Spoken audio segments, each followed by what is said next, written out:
ഇക്കഴിഞ്ഞ നിയമസഭാ തെരഞ്ഞെടുപ്പിലെ ഉജ്ജ്വല വിജയത്തിന് ശേഷം കേരളം ഉറ്റുനോക്കുന്നത് ഒരേയൊരു ചോദ്യത്തിലേക്കാണ്. ആരാകും കേരളത്തിന്റെ അടുത്ത മുഖ്യമന്ത്രി? ഡൽഹിയിലെ രാഷ്ട്രീയ ഇടനാഴികളിൽ ചർച്ചകൾ അവസാന ലാപ്പിലേക്ക് കടക്കുമ്പോൾ തിരുവനന്തപുരം മുതൽ കാസർഗോഡ് വരെയുള്ള കോൺഗ്രസ് അണികൾക്കിടയിൽ വികാരങ്ങൾ അണപൊട്ടി ഒഴുകുകയാണ്. തിരഞ്ഞെടുപ്പ് ഗോതയിൽ കോൺഗ്രസിന്റെ കുന്തമുനയായിരുന്ന സ്റ്റാർ ക്യാമ്പയിനർ എന്ന് വിശേഷിക്കപ്പെട്ട ഷാഫി പറമ്പിൽ ഇപ്പോൾ വലിയൊരു രാഷ്ട്രീയ പ്രതിസന്ധിയാണ് അഭിമുഖീകരിക്കുന്നത്. മുഖ്യമന്ത്രി സ്ഥാനത്തേക്ക് കെ.സി. വേണുഗോപാലിനെ ഷാഫി പിന്തുണയ്ക്കുന്നു എന്ന വാർത്തകൾ പുറത്തുവന്നതോടെ അതുവരെ ഷാഫിയെ നെഞ്ചേറ്റിയ അണികൾ ഇപ്പോൾ അദ്ദേഹത്തിനെതിരെ തിരിഞ്ഞിരിക്കുകയാണ്. സോഷ്യൽ മീഡിയയിൽ ഷാഫിയുടെ പോസ്റ്റുകൾക്ക് താഴെ വരുന്നത് പതിവിന് വിപരീതമായ രോഷപ്രകടനങ്ങളാണ്. വി.ഡി. സതീശൻ എന്ന നേതാവിനോടുള്ള അണികളുടെ വൈകാരികമായ അടുപ്പമാണ് ഈ പ്രതിഷേധങ്ങൾക്ക് പിന്നിലെ പ്രധാന കാരണം. കേരളത്തിലെ കോൺഗ്രസ് അണികൾക്കിടയിൽ സതീശന് അനുകൂലമായ ഒരു പൊതുവികാരം വളർന്നു വന്നിട്ടുണ്ട്. കഴിഞ്ഞ കുറച്ചു ദിവസങ്ങളായി കേരളത്തിന്റെ വിവിധ ഭാഗങ്ങളിൽ നിന്ന് ഹൈക്കമാൻഡിന് ലഭിക്കുന്ന ഫീഡ്ബാക്കുകളും സതീശന്റെ പേരിന് വലിയ മുൻഗണന നൽകുന്നു. പ്രിയങ്ക ഗാന്ധി താഴെത്തട്ടിൽ നിന്ന് ശേഖരിച്ച റിപ്പോർട്ടുകളിലും വി.ഡി. സതീശന് അനുകൂലമായ തരംഗമുണ്ടെന്ന് വ്യക്തമാക്കുന്നുണ്ട്. എന്നാൽ ഡൽഹിയിലെത്തിയ പല മുതിർന്ന നേതാക്കളും ഈ ജനവികാരം സ്വാഭാവികമല്ലെന്നും ആസൂത്രിതമായി നിർമ്മിച്ചെടുത്തതാണെന്നും വാദിക്കുന്നു. ഇത് രാഹുൽ ഗാന്ധിയെ പോലുള്ള നേതാക്കളെ വലിയ ആശയക്കുഴപ്പത്തിലാക്കുന്നുണ്ട്.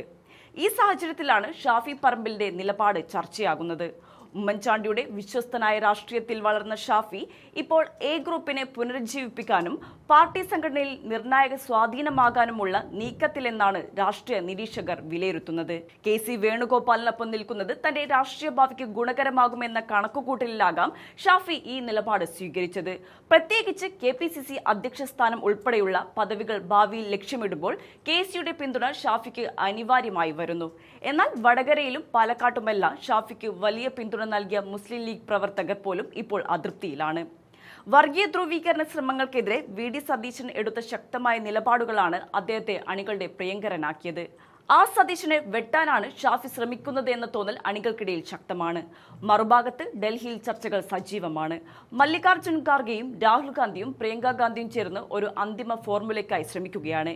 കെ.സി. വേണുഗോപാൽ മുഖ്യമന്ത്രിയാവുകയാണെങ്കിൽ സതീശനെ എങ്ങനെ അനുനയിപ്പിക്കും എന്നതാണ് പ്രധാന വെല്ലുവിളി. സതീശന് മന്ത്രിസഭയിൽ നിർണായക വകുപ്പുകൾ നൽകി മാന്യമായ സ്ഥാനം ഉറപ്പാക്കാനാണ് ഹൈക്കമാൻഡ് ആലോചിക്കുന്നത്. എന്നാൽ ഉപമുഖ്യമന്ത്രി സ്ഥാനം നൽകുന്ന കാര്യത്തിലും ഇപ്പോൾ അവ്യക്തത തുടരുന്നു. വി.എം. സുധീറിനെ പോലെയുള്ള മുതിർന്ന നേതാക്കൾ കേരളത്തിലെ ജനവികാരം കൃത്യമായി രാഹുൽ ഗാന്ധിയെ ബോധ്യപ്പെടുത്തിയിട്ടുണ്ട്. കേരളത്തിന്റെ പൾസ് അറിഞ്ഞുകൊണ്ടുള്ള ഒരു തീരുമാനം വേണമെന്നാണ് സുധീരന്റെ പക്ഷം. വി.ഡി. സതീശൻ തനിക്ക് മുഖ്യമന്ത്രി സ്ഥാനം വേണമെന്ന് ഹൈക്കമാൻഡിനോട് നേരിട്ട് ആവശ്യപ്പെട്ടിട്ടില്ലെങ്കിലും കഴിഞ്ഞ 10 വർഷത്തിനിടയിൽ യു.ഡി.എഫിനെ എങ്ങനെ വിജയത്തിലേക്ക് നയിച്ചു എന്ന തന്റെ പ്രവർത്തന റിപ്പോർട്ട് അദ്ദേഹം മുന്നോട്ട് വെച്ചിട്ടുണ്ട്. സംഘടനാപരമായ സുതാര്യത ഉറപ്പാക്കാൻ മുഖ്യമന്ത്രി ചർച്ചകളിൽ നിന്ന് കെ.സി. വേണുഗോപാൽ സ്വയം മാറി നിൽക്കുകയാണ്. എങ്കിലും അന്തിമ തീരുമാനം സോണിയാഗാന്ധിയുടേതാകും. സോണിയാഗാന്ധി എടുക്കുന്ന ഏത് തീരുമാനവും ശിരസാ വഹിക്കാൻ കോൺഗ്രസ് നേതാക്കൾ ബാധ്യസ്ഥരാണ്. പക്ഷേ മന്ത്രിസഭയിൽ ചേരണമോ വേണ്ടയോ എന്ന കാര്യത്തിൽ നേതാക്കൾക്ക് വ്യക്തിപരമായ സ്വാതന്ത്ര്യം നൽകേണ്ടി വരുമോ എന്ന ചോദ്യവും നിലനിൽക്കുന്നു. ഇതിനിടയിൽ കേരള രാഷ്ട്രീയത്തിലെ മറ്റ് വിവാദങ്ങളും ചർച്ചയാകുന്നുണ്ട്.